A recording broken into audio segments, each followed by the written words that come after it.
Sneakers and Cleats, the podcast. Welcome back to the Sneakers and Cleats podcast. It is Thursday, September 12th. This is episode 133. Eventually, I'm going to stop counting. I'm just going to say this is episode X because we're getting up there. Before we get started, I want to remind you all to subscribe to the YouTube channel, both News 4 and Fox SA. If you are so inclined, download, rate, review, subscribe on your favorite podcast app. Just search Sneakers and Cleats. Chuck, how's it going? Doing great, Matthew. Good to be with you. I know I missed on Monday, but I'm sure you and Don held it down, and probably your best podcast ever. You were hanging out with Tom Brady. It's okay.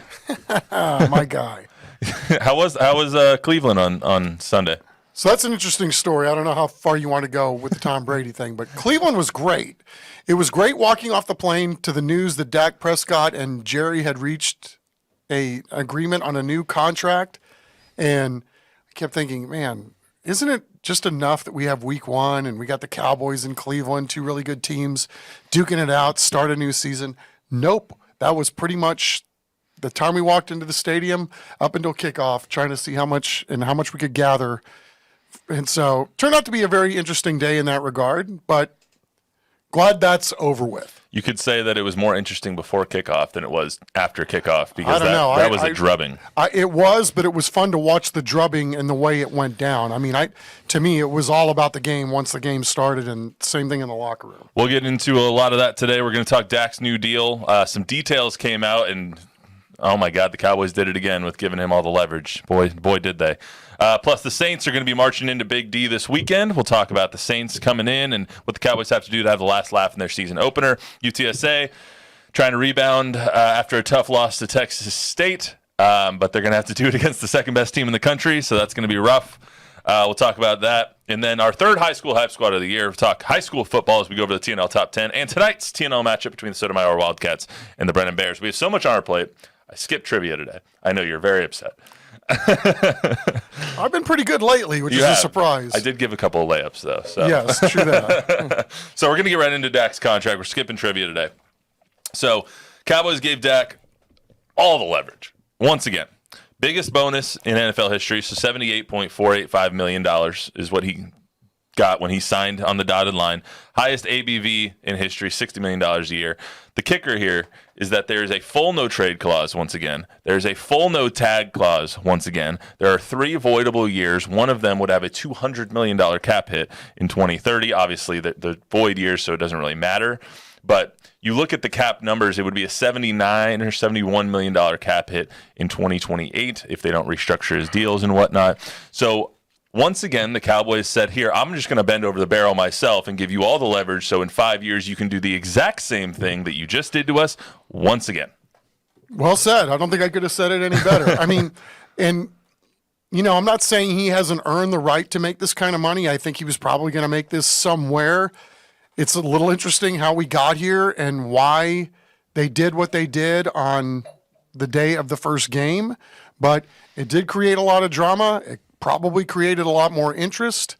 And again, they've, to your point, kind of circling around this, they've kicked the can further down the road, but all in with Jerry Jones, at least to this point, means that Dak Prescott's going to be his quarterback. They might as well just be called the Dallas Daks at this point. They have strapped themselves to Dak Prescott with this new deal so unceremoniously and just so hard that I don't understand. You can't get out of this deal unless I'm missing something, unless I'm missing some part of the fine print in this deal. I saw what Todd Archer tweeted out. That's where I kind of got these numbers from. What the actual hell is going on with the Cowboys? Why would you strap yourselves to this guy without a way out? I understand he had all the leverage. He had all of the leverage. But why would you give it to him again? Well, I mean, I would argue that maybe he didn't have all the leverage. Jerry could have just said, no, we're going to be $40 million light in the salary cap next year, knowing that the cap is probably going to go up next year, so it'd be less of a hit. Having said that, it's a tough situation for the Cowboys to be in because if you feel like you have a halfway decent team and you feel like the window is still open, we could argue that it's not, and I wouldn't be that guy necessarily, but if he gives you your best chance to win, which I feel like that's probably the consensus, right? Like you're better with him than without him for sure, right? In terms of, your chances of winning a Super Bowl, then you have to do it. Again, with this kind of money, to this many years, to this much of a cap hit, all of those things, they really have gone all in with this. And now we'll see where it goes from there, because the good thing about this, Matt, is now with CD and Dak both locked up, they got $16 million roughly that they can play with next year extra to then go find a way to get 11 signed. Mm-hmm. And then they just redid Terrence Steele's deal, saved him another, I think, $4 to $5 million in that range. So now all of a sudden things are loosening up in the here and the now. But at some point, this is going to be really, really hard to come back from. I'm okay with the money as much as it is. I'm okay with the money. What I don't get is giving him the leverage of you can't get out of the deal now. There's no tags. There's no trades. He controls his destiny, and that's awesome for Dak. But if you're looking at this from a Cowboys perspective, $60 million is $60 million. That was going to be the going rate for him. I don't think there was any way of getting out of that. You had to get out of the no trade, no tag deal. You had to be able to cut him somewhere. If he sucks, your team is going to suck now. Your future is tied to Dak Prescott as a Cowboys fan. To your point, it's if you suck now, think of what's going to happen or how hard it's going to be to come back from this contract if the sucking starts sooner rather than later. I mean, it is. They've tied themselves to many, many anchors on this one. Look at the Browns. They gave $230 million guaranteed to Deshaun Watson, and they have no way to get out of that deal. You can restructure it as many times as you want. He has a $72 million cap hit next year, or dead cap, or whatever it is. It's a behemoth of a dead cap hit. You look at how hard the Broncos are how young the Broncos are having to go with Russell Wilson's deal still on the books. They're taking a $53 million dead cap hit this year and $35 next year just to get rid of the guy. You have hamstrung this organization if Dak sucks. We don't know that Dak has sucked, and he hasn't shown us any indication that he's going to. But 2 years from now, when he's 33 years old, what happens if he breaks an ankle? What happens if he pulls a hammy and it doesn't recover as fast as it used to, or starts playing like a 33-year-old? Yeah, right? You're screwed. You are absolutely screwed. So let's get to the game this weekend. A little bit less doom and gloom. The Cowboys 6.5-point favorites against the Saints. Before we get started here, Chuck, give me a little bit of your 30,000-foot view on the Cowboys as you saw them in person on Sunday against the Browns. Well, I think, you probably, if you sat around a TV on Sunday, it was hard not to take your eyes off the defense. Mm-hmm. All the little things that they were doing, how nuanced everything looked, how, Micah lined up in the A gap. And now we know that per earlier this week that essentially Mike Zimmer, the new DC, has given Micah the power to make the checks. And then to see all the talk, or all the whispers at least, about Eric Kendricks maybe being a little long in the tooth. He's not going to be the right. Yeah. Right. And then he had his first 2-sack game in 8 years. And the guy that I could not stop looking at, though. I knew who you were going to. 90. Oh, really? Oh, that was someone different than I expected. Dude, 90. In this defense, because of all the attention that Mike is going to get and because of the things and the packages that Zimmer is going to employ, 90 was all over the field. Really? And the near misses for him, he had, I think, 4 QB pressures, or maybe it was 6 on top of the sacks and everything else. I mean, he was absolutely a man amongst boys. He had plenty of help. I mean, Micah was elite too, getting doubled. I thought you were going to say 13. 13 was pretty damn good, too. I thought you were going to say 13. Right, because, I mean, I had a hard time taking my eyes off 13 and, even 35, man. Like, they're in good shape in that spot for years to come. But, yes, I think the respect factor, though, for me, because I think we've said this before, I don't know that DeMarcus Lawrence the last year or two has really gotten his due since he's gotten paid. I mean, this guy does a lot of the dirty work, and now I think a lot of the dirty work is going to be done by the guys in the middle of that defensive line so that other guys can make plays. Like, you want your space eaters just to do that, take on double teams, and then allow other guys to be able to create behind them. and go make plays. So I think some of that load has fallen more on them, and it'll be a week-to-week thing, of course. But I was just really impressed with DeMarcus Lawrence. Let's hear from Coach Mike McCarthy as they get ready for the Saints game. You mentioned earlier it's kind of starting over this week because the focus has been on the Browns for so long. What about the idea of it's a little bit of a reset just based on all the contract talk and everything that's been going on for so long? And you got all that done, and now this is the first full week where you sort of move on from that. Is there anything to that? Really, I think that just really falls in the area, compartmentalizing, and that's football's football. It's real important for us to really keep it all about football. The business part is the business part. You hope it doesn't affect the training of the team.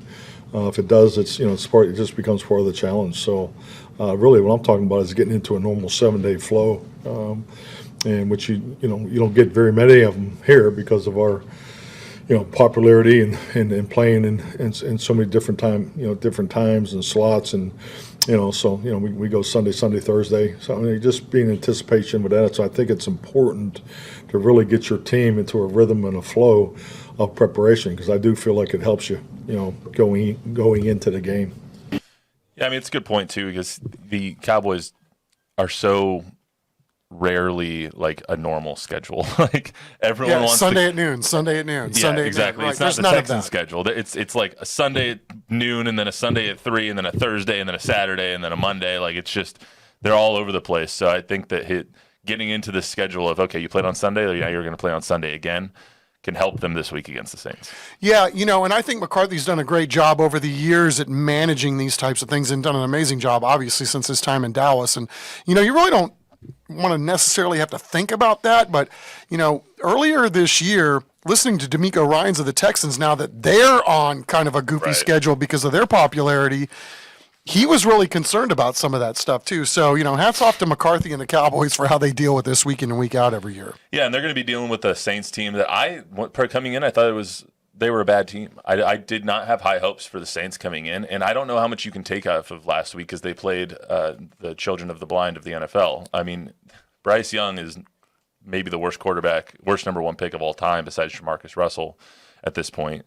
And the Panthers are just god-awful. They can't do anything on offense. I'm just looking at their box score, and it's horrendous. Like, you run the ball 20 times, you average 2.9 yards a carry.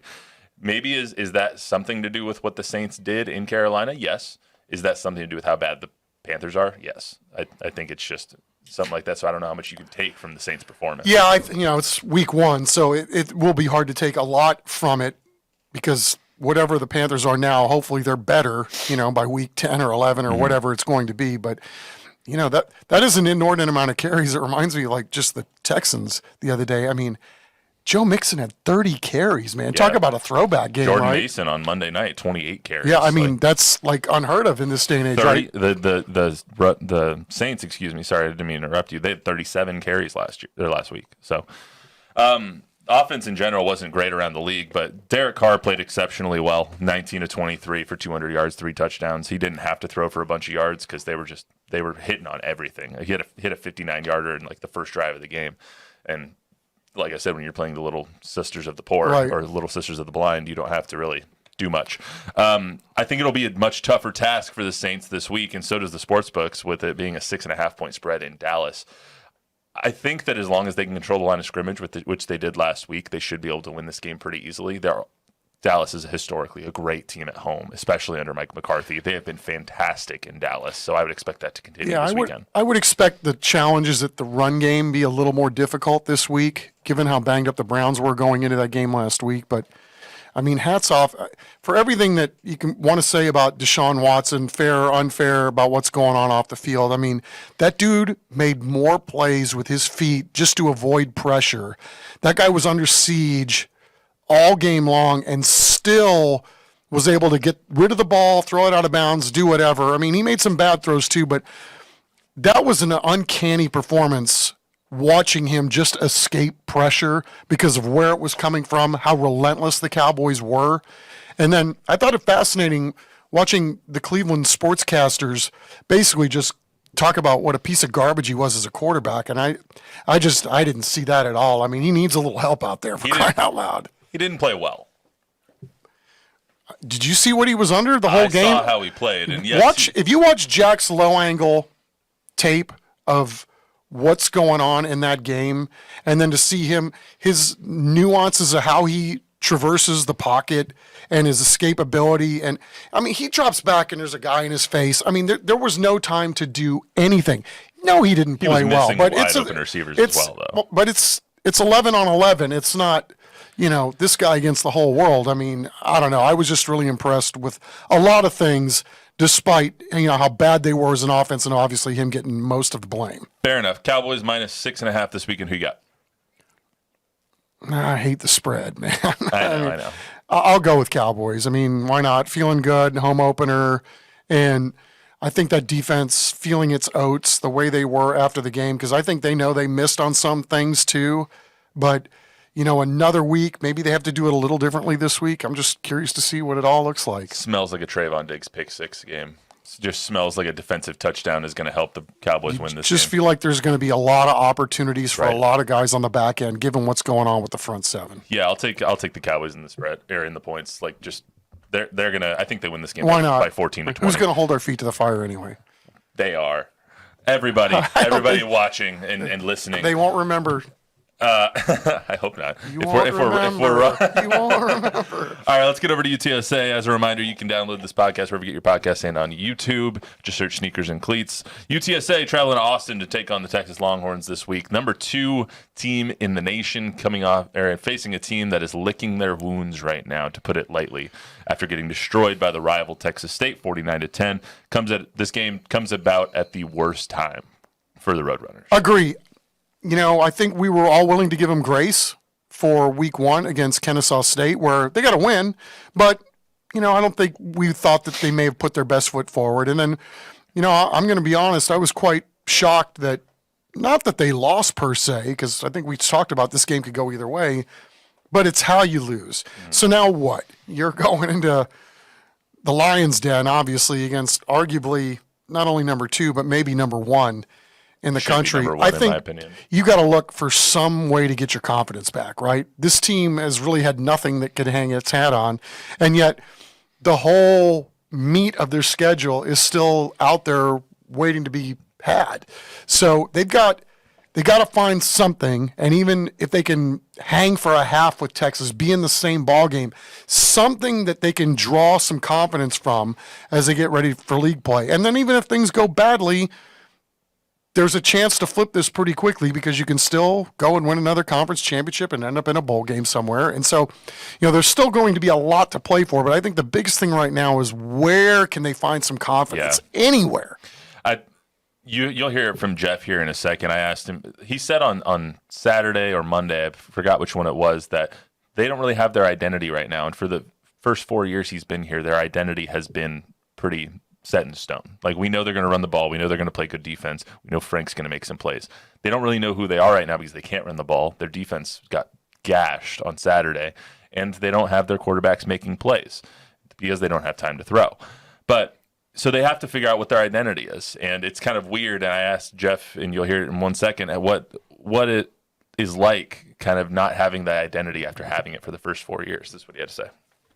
In the past 4 years, you've kind of had that identity. How different is that for you to coach a team where you're still trying to figure that out? Well, it's just more of we were really young when we got here, so we got to keep a lot of players around for a long time that we played with for a long time.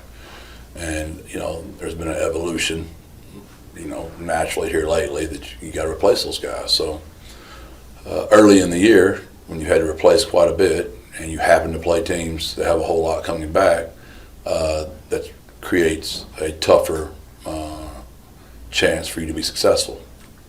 And it's just part of the game of football. And you do it long enough, you'll have teams that have a bunch of guys back, and you'll feel really good early in the year. And you do it long enough, you'll have teams that transition and, natural graduation. And now with transfer portal, some of that, lose a couple of kids that way.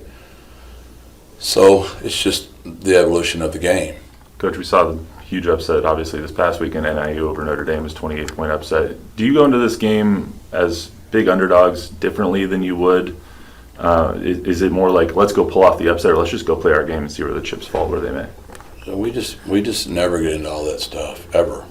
And we're always just concentrating on us. We never, again, you have to scout your opponents. You got to know where they're unbelievable. But look, man, we've been running inside zone, insert zone, GT, GY, and stretch for 5 straight years now. Same coaches, different players. We got to get better at it. We had to perfect our craft. It's the 10,000 hour rule, and you just got to play the game, and you pray you stay healthy enough that those guys continue getting reps, so we become a better football team each week. And obviously, you got to know your opponents. I'm not saying that, but the biggest deal is the UTSA Roadrunners, us continuing to get better each week. They got to get a lot better this week if they want to win. Oh, no doubt. I mean, I love UTSA and I love Coach Traylor and all the players they have. They're great people. I don't say this despairingly, but if they can cover the point spread, it would be a win. The point spread is 35 points at this point. If they can cover that, I think it would be a win. With how this team looked last week and with how Texas has looked through the first 2 weeks as the world beaters of world beaters, because Quinn Ewers looks like a Heisman candidate and a potential Heisman Trophy winner, and the rest of that team looks really good too. Yeah, I mean, you go out and handle your business week 1 like they did, and I think everybody was willing to just go, it's Colorado State. Right. But, it's like, no, when you beat a college football team like that, it means something. I mean, these other schools are, they got NIL deals for their kids, and they're going to get good players, and coaches want to win and keep their jobs, and they're fighting for their paychecks just like everybody else. I mean, when you beat teams like they do right now, and then you go on to Michigan the next week, I mean, come on, into the big house in front of 100,000 people, you pull off that performance. I've been a little slow to give them credit because last year I felt like, okay, let's see what they do when they're taking everybody's best shot, when the hate's going to be coming, and it's their last year in that league, and everybody's going to want to stick it to them one more time, and you're going to get literally a Super Bowl every week. The way they handled that, I was a little slow to think that they're going to have a harder time adjusting in the SEC just because it's a big boy league. It's the biggest of the big boy leagues every single week. But I don't know, man. It just looks like Sark is coaching a bunch of razors, and Sark's a razor. And here's the plan. We're going to be physical. We're going to be physical at every spot. We're going to handle our business every play. And if you don't, we're going to find somebody who does. I mean, it really is something to behold right now, what they're doing. I'm going to do us both a favor, and we're not going to pick the winner of this game because I think we're both going the same direction. However, I will say my favorite point spread and win of the weekend, I think that UTSA covers that number. I think they come out and I think they gave their worst performance in Texas State. Everyone saw it. Everyone's going to be on Texas to win by 50, 60 points in this game. That's just not how this is going to go. I think UTSA covers the number. I think they have a close game at half, and I think they end up within 35. Yeah, I don't know how to look at this either because, I mean, Texas, actually both teams do, right? They still have a lot to play for. So at some point, does it make any sense that Quinn Ewers is playing in the second half up 35-0? Of course not, right? But Arch Manning's pretty damn good behind. Arch can score. So if I was a gambler and I'm not, I would tell other gamblers to stay away from this one. Just because, I mean, again, if you're going to gamble on this one, more power to you. But I mean, again, I could see it going either way, like what you described, or I could see this being even the Texas 2s and 3s are going to be pretty damn good. And at some point, too, you got to remember, UTSA, if they're getting drubbed, they're going to call off the dogs too because they've got a lot to play for too. So I could see it going. And Coach plays a lot of guys. He wants to get young guys in there. Sure. So. All right, let's get to high school hype squad. So our third week of high school football is coming up, and we have a great matchup tonight. We did this on Thursday this week instead of on Monday. So I want to get to some of that. Remember, you can download, rate, review, subscribe. Just look for Sneakers Cleats podcast wherever you get your podcast, and on YouTube. Just go to News 4 and Fox SA Facebook or YouTube pages. Before we get started on TNL Top 10, any initial impressions from week 2? Obviously, Steele got that ass against Reagan.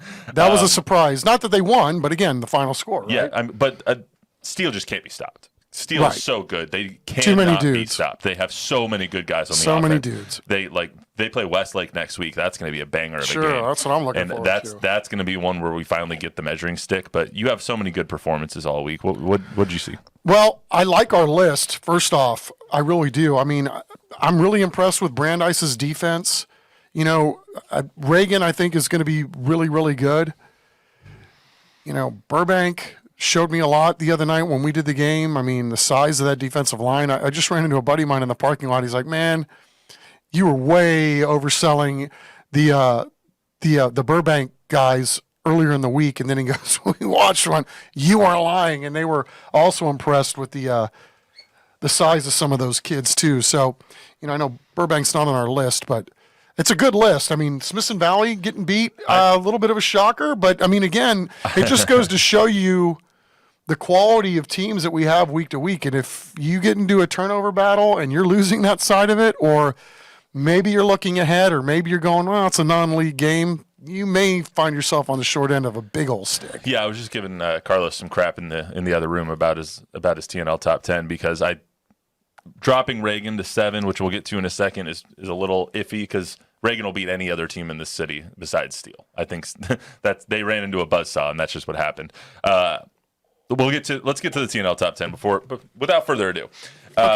Steele obviously defeated Reagan 62-34. They unleashed their offensive arsenal against Reagan. Reagan had no answers. Chad Warner, the quarterback, committed to UTEP already. Might decommit and commit somewhere else after this year if he keeps putting up these kind of numbers. 358, 5 touchdowns passing. Jalen Cooper had 7 catches, 228 yards, 3 touchdowns, and then Jonathan Hatton, the Oklahoma commit, 17 carries, 230 yards, 3 scores. They play Brandeis this weekend, this Saturday at Gus. I expect that to be a drubbing as well. Steele will not face a competitive game until they get to the playoffs. Actually, next week will be a competitive game against Westlake, but they will not have another competitive game on their schedule until they get to the playoffs. You think so? I think you're right. Yeah. Why would I debate you coming off of that game, too? I mean, see it. I know you're getting ready to talk about Piper. That's what I was thinking about, too. I mean, how good must those guys be? Piper, to beat Johnson. And, again, it's amazing what's going on in that little neck of the woods, right? The Davenport Piper offshoots. They play this weekend. I know it. They play Friday. Piper number Game 2 of the week. Piper number 2 on our list. Again, this is 6A and 5A teams on this list. So Piper, our second best team. Obviously, I think Reagan would beat Piper, but Piper is the best 5A team in our region right now. They defeated Johnson 38-24. I'm sorry, I had a squirrel moment. I looked at my phone. They defeated Johnson 38-24. Obviously, that's a 5A over a 6A, which is a big victory. The Warriors came out. They averaged 311 yards through the air in their victories against Bernie and Johnson both. After last week's 38-24 victory against Johnson, the Warriors have now won 14 of the last 16 games.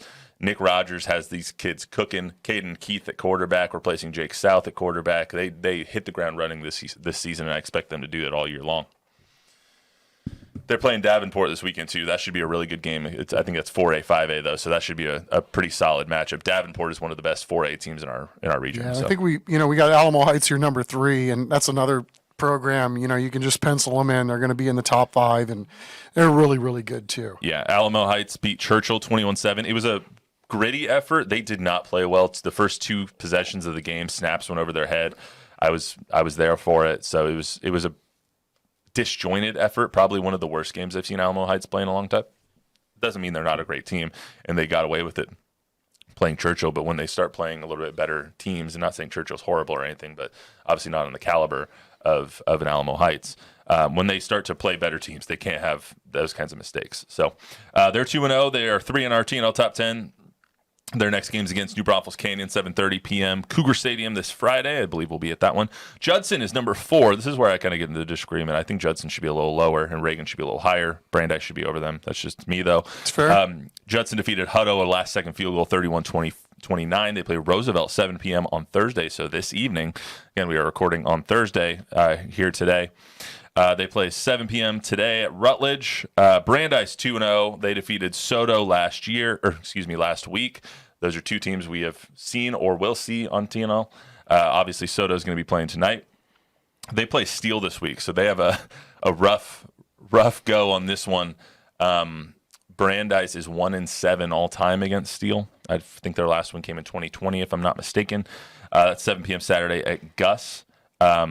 I asked Jack in the other room, who wins by more, Steele over Brandeis or Texas over UTSA? I'll ask you the same question. Damn. All right, let me think about that one for a second. Okay, let me go over another Squirrel. Let me go over another couple teams, and we'll get back to that question because I was like, That's actually not a bad question.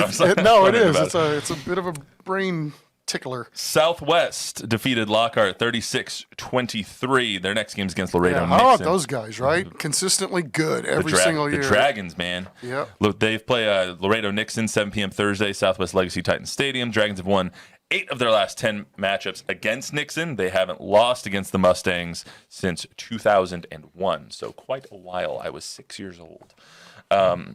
Sorry, not to make everyone in this room feel old. I was only 7 then. Okay. Your white hair begs to differ there, Luis. Reagan lost to Steele 62-34. Most encouraging sign from the Rattlers is that their offense put up 34 points. They had almost over 400 yards of total offense. So they can move the ball. They just need to shore up that defensive side a lot. Cole Pryor is going to run all over a lot of people this year. They play Temple 7:30 p.m. Friday at Heroes. Harlan is number 8. They have a bye this week after they defeated Madison 31-23. Basically, they get 2 weeks to prepare for the game of their season. They play Brennan next week. So they have basically 2 weeks to get ready for that game and see who's going to win this district, pretty much. Madison's got that dude. Yeah, Harlan's really good. Harlan's pretty good. Brennan, they defeated Smithson Valley in probably the upset of the week, I would say. I don't think that's going on too much of a limb. Obviously, Smithson Valley's 5A, Brennan's 6A, but when you defeat the state runners up from last season and a Larry Hill coach team like that in a 24-13 victory that was a little bit more wasn't as close as the final score indicates, I don't think. Well, especially because of the way Brennan played in week 1. But Exactly. again, I mean, if Bazer's the king of adapt and move on. Right. And what a turnaround from week 1 to week 2. But that's where they say you make the biggest leap there, Matthew. Yep, Brennan playing Sotomayor tonight. We'll get into that in just 1 second. That's Thursday Fair Stadium at 7 o'clock on TNL. Smithson Valley lost to Brennan 24-13. They play Madison on Friday, 7:30 at Comalander Stadium. So, who wins by more? Let's answer that question. I say Texas only because of beats Texas's greatness. And I'm going to tell you a little something here. You probably know this because you were there last week. Brandeis had a quarterback injury last week, and they stuck in a sophomore quarterback that really, really looks the part. Mm-hmm. His name is Winter Smith. And when we were talking to the coaches before the game last week, it was like, who is that guy? It's like, his name is Winter Smith. They said, do you know who Will Smith is? And I went like, no. They go, no, not that Will Smith. The football player Will Smith from the Saints, the linebacker. Oh. That's his son. Oh. Didn't know that. Winter with a Y. And I think we're going to... W-Y-N-T-R? Yes. I don't know. I mean, he played really, really well in spot duty. I don't know how they're going to pair this quarterback situation at Pepito, Brandeis, but yeah, I'm really curious to see at some point because 6'2", not a thin kid by any stretch of the imagination, even though he's a sophomore in high school, really throws a nice ball, warming up.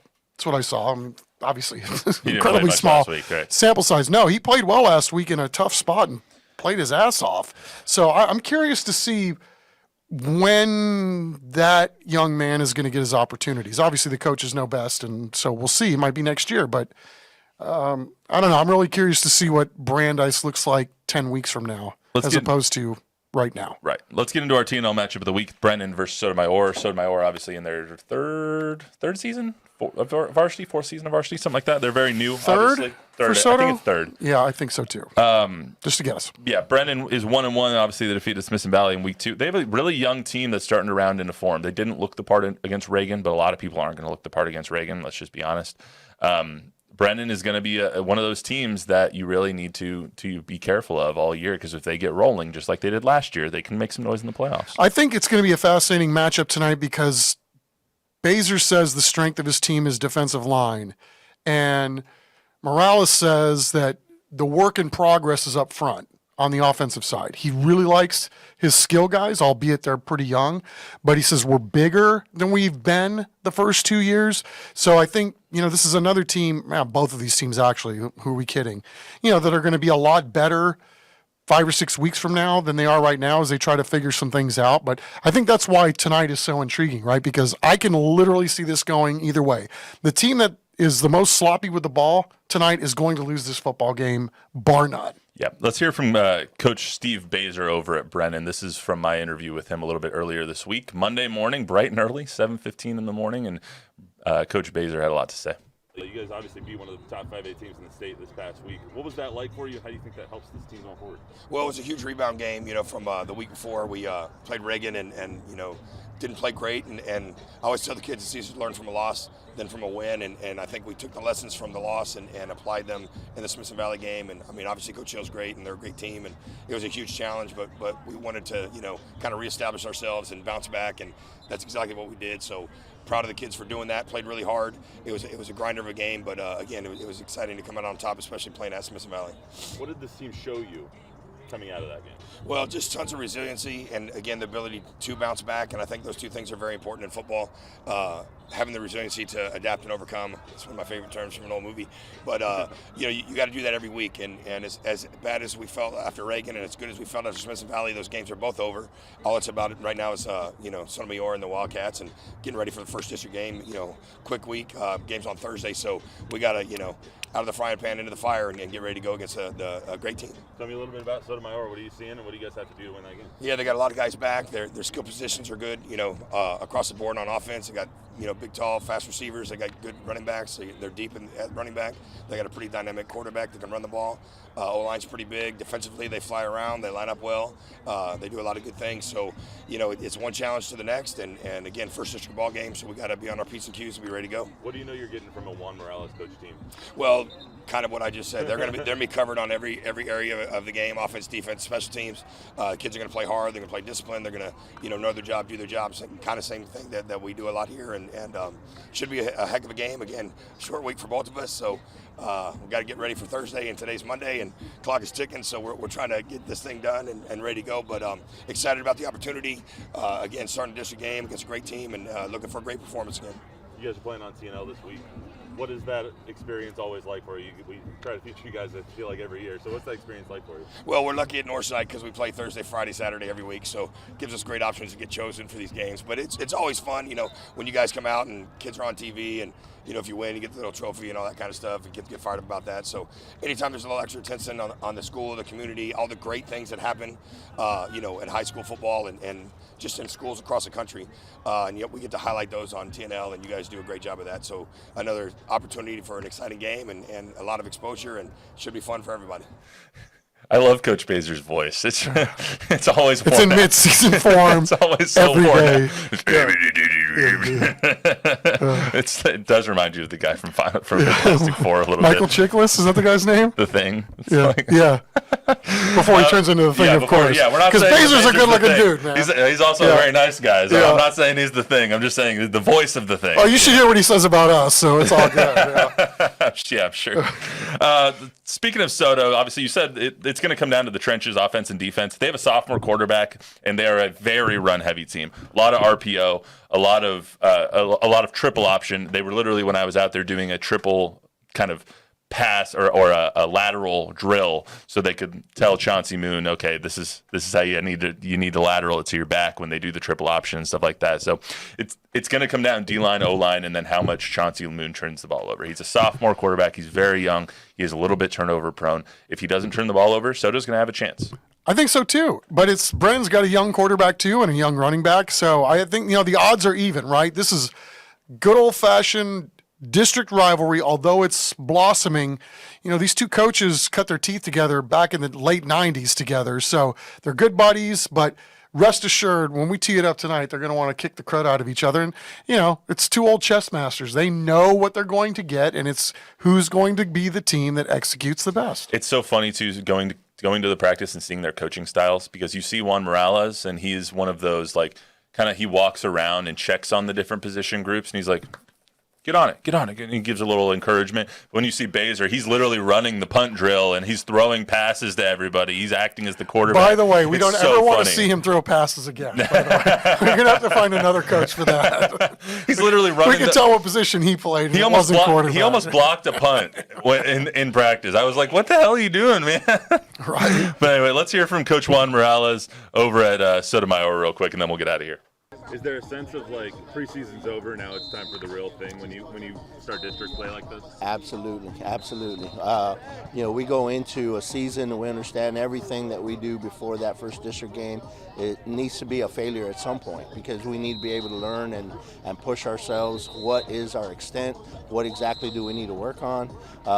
And this is a great example of that. We had an offense that faltered just a little bit, but I mean, we have great faith in our coaches, great faith in our kids, and then defensively they held so strong. It was awesome. Again, great coaches, great kids there. They know how to hold together. That was the biggest thing, is they supported each other through the whole deal. There was no animosity one way or the other, and that's exactly a great lesson to go into the season with.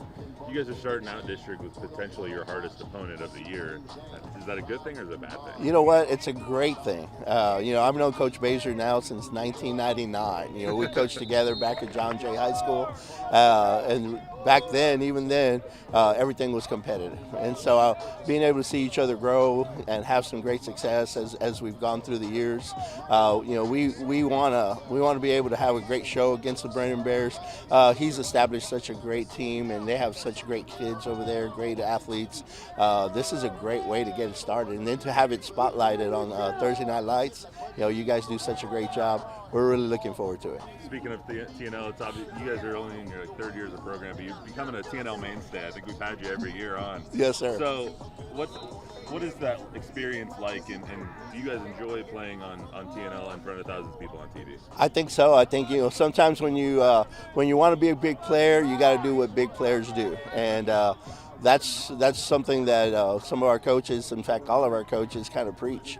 If you want to be a D1 guy, then act like a D1 guy. And here, if you want to get spotlighted and you want to be able to have a great show and show the city of San Antonio that we can be a perennial team, that we can be a rival any program in the state of Texas, then now's the time. And so you guys provide that avenue, that platform. You guys do such a great job of spotlighting kids every single week. And so being able to be on TNL every single week, it's just an awesome, every year, this is a great deal. What does a good showing on TNL do for the Soda Cats this year? You know what, win or lose, being able to just show that we're a disciplined team, that we're able to execute, that we have a lot of energy, that we show great teamwork. I think that's the biggest thing, is to be able to show the smaller aspects of being a great team, and then being able to do that on TNL for every community member to be able to see, especially around here, and then the city of San Antonio is just awesome. It's going to be a good matchup today, Chuck. It is, and these two guys, the coaches we're talking about, Juan Morales and Steve Baser, two of our all-time favorites. Oh, right? absolutely. Two sturdy dudes. Your kids could not be in better hands if they are lucky enough to play for these guys at their high schools. Great guys, great coaches, great football minds. They do it differently, but in the end result, really, really special dudes. We tend to have Brendan and Soto on every year, and I look forward to it every year because Baser he's just a great interview. He's great with the media. He's great with us. And then Coach Juan Morales might be just the nicest person I've ever met in my life. And I mean, he's so sweet. We've been doing the All-Star game for many, many years now, and I think the team that I was most fascinated by or entertained by was the one that Juan coached that year. It was gadgets all over the place and, crazy things that you'd always want to see in a football game. You got it all in one afternoon. It was really cool. Absolutely. Well, that's all we got for you today on the Sneakers and Cleats podcast. Tune into the CW tonight and watch the TNL. It'll be Brennan versus Soto. It's going to be a good game. And plus, you'll get to see Chuck and I's bright, shining faces once again. So we'll get this posted here hopefully within the next hour or so everyone can prepare themselves for a great TNL matchup. That's all we got for today on the Sneakers and Cleats podcast. Remember to download, rate, review, subscribe, use a 5-star rating, tell a friend, tell an enemy. Subscribe to the YouTube channels on News 4 SA and Fox SA. Until next week, everybody, have a good weekend.